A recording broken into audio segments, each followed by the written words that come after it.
Hello friends, welcome to செல்வ Vinayaka channel. எல்லோரும் சந்தோஷமாகவும் ஆரோக்கியமாகவும் இருப்பீங்கன்னு நம்புகிறேங்க. எல்லாருக்கும் அந்த புத்தாண்டுலேருந்து நல்லதே நடக்கணும் அப்படின்னு நம்ம எல்லாருமே ஆண்டவர்கிட்ட பிரார்த்தனை பண்ணிக்குவோம். எல்லோரும் நல்லா இருப்போம். அந்த எண்ணத்தோட, அந்த பாசிட்டிவான எண்ணத்தோட இந்த வீடியோவை நம்ம ஸ்டார்ட் பண்ணலாங்க. இன்றைக்கி பார்த்திங்கன்னா நம்ம இந்த வீடியோவில் சத்யநாராயணா பூஜை எப்படி பண்ணேன் அப்படின்றத இந்த வீடியோவில் நான் உங்களுக்கு ஷேர் பண்ணியிருக்கேன். இந்த பூஜை பண்ணுறதுக்கு முந்தின நாளே வீடெல்லாம் நல்லா சுத்தம் பண்ணி வச்சுக்கலாம். வச்சுக்கிட்டு இங்கே பார்த்தீங்கன்னா சத்யநாராயணர் படம் எடுத்து வச்சுருக்கேன். அதுக்கு பக்கத்தில் ஒரு தேங்காயில் மஞ்சள் தடவி கலச சொம்பு வச்சுருக்கேன், நீர் கலசம் இது.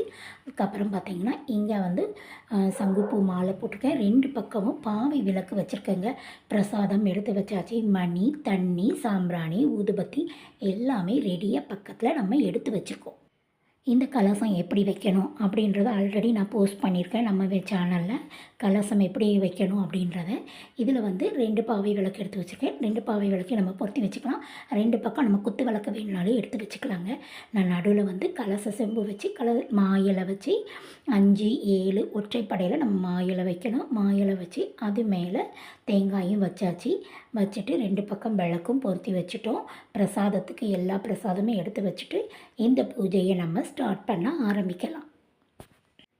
இந்த பூஜை ஸ்டார்ட் பண்ணுறதுக்கு ஃபஸ்ட்டு பார்த்திங்கன்னா மஞ்சளில் பிள்ளையார் பிடிச்சி வச்சுக்கணுங்க. முதல்ல மஞ்சள் பிள்ளையார் பிடிச்சி வச்சுக்கலாம்.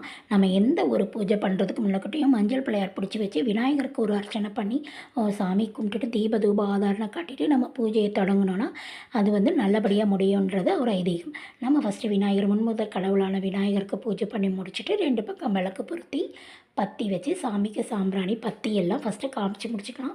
ஃபஸ்ட்டு வீட்டில் இருக்கக்கூடிய விளக்க 6 மணிக்கே பொருத்தி முடிச்சிடலாம். இந்த பூஜை 6 மணிக்கு மேலே 6 மணிலேருந்து 8 மணிக்குள்ளே இந்த பூஜையை நம்ம பண்ணணும். இதுக்கு பார்த்திங்கன்னா ரொம்ப நம்ம அது இது நம்ம ஆர்ப்பாட்டமாக செய்வேன். நம்மக்கிட்ட இருக்கிற பொருளை வச்சு சிம்பிளாக அழகாக நம்ம பண்ணலாம். 5 வகை பிரசாதம் வேணால் பண்ணி வச்சுக்கலாம். அது எல்லாம் சிம்பிளாக நம்மளால் முடிஞ்ச அளவுக்கு கோதுமை ரவையில் அல்வா கிண்டி வச்சுக்கலாம். சும்மா கோதுமை ரவையை கிண்டி வெல்லம் போட்டு நெய் விட்டு நம்ம சாமிக்கு படைக்கலாம். அவல் படைச்சி வச்சுக்கலாம். நம்மக்கிட்ட என்ன பொருள் இருக்கோ அதை வச்சு நம்ம திருப்தியாக கடவுளுக்கு நம்ம பூஜை பண்ணிக்கலாம். நான் இங்கே வச்சுக்கக்கூடியது பார்த்திங்கன்னா பிள்ளையாருக்கு ஃபஸ்ட்டு 2 வெத்தலை பாக்கு பழம் 2 பழம் வச்சுட்டேன். பிள்ளையாருக்கு தனியாக 1 ரூபா காயின் வச்சு பிள்ளையாருக்கு வச்சாச்சு. அடுத்தது சாமிக்கு 2 பழம் வச்சு வெத்தலை பாக்கு தனியாக அர்ச்சனை வச்சாச்சு. இந்த பக்கம் பார்த்திங்கன்னா அரிசி மஞ்சள் கலந்து பச்சரிசியில் மஞ்சள் கலந்து அர்ச்சனைக்கு எடுத்து வச்சுருக்கேன். அது போக பிரசாதமாக சர்க்கரை பொங்கல் பண்ணி வச்சுருக்கேன். சர்க்கரை பொங்கல் பசும்பால் கொஞ்சம் வச்சுருக்கேன்.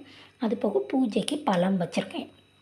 கொஞ்சம் முந்திரி பருப்பு, கேஷ்யூ நட் இதெல்லாம் எடுத்து வச்சு நம்ம பூஜையை ஸ்டார்ட் பண்ணிக்கலாம்.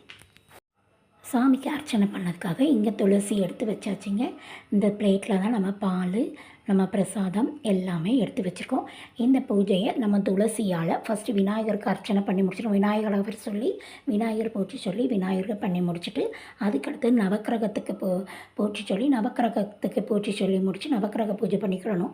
அதுக்கப்புறமா நம்ம இந்த பூஜையை பண்ணிக்கலாம். சத்யநாராயண பூஜையை கொஞ்சம் துளசியை பிச்சு வச்சுக்கலாம். 108 போற்றி சொல்லி இந்த பூவை துளசியை போட்டு அர்ச்சனை பண்ணி நம்ம பூஜையை முடிச்சுக்கிடணும்.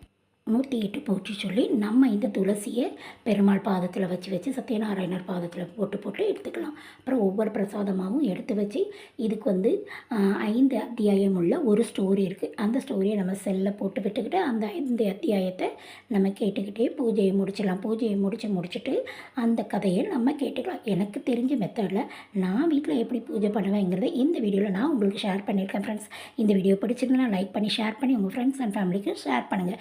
அனைவருக்கும் நல்லதே நடக்கும், நல்லதே நினைப்போம், நல்லதே நடக்கட்டும். இந்த பூஜை பண்ணுறதுக்கு பார்த்திங்கன்னா சத்யநாராயணர் படம் தேவைப்படுங்க. அந்த படத்தை வச்சு தான் நம்ம இந்த பூஜையை பண்ணுறோம். சில இடங்களில் ரொம்ப பிரம்மாண்டமாக பண்ணுவாங்க. நம்மளுக்கு தெரிஞ்ச மாதிரி இறைவனை எளிய முறையில் நம்ம சிம்பிளாக பூஜை பண்ணி இன்றைக்கி நம்ம வீட்டில் பூஜை பண்ணி கும்பிட்டுருக்கோங்க.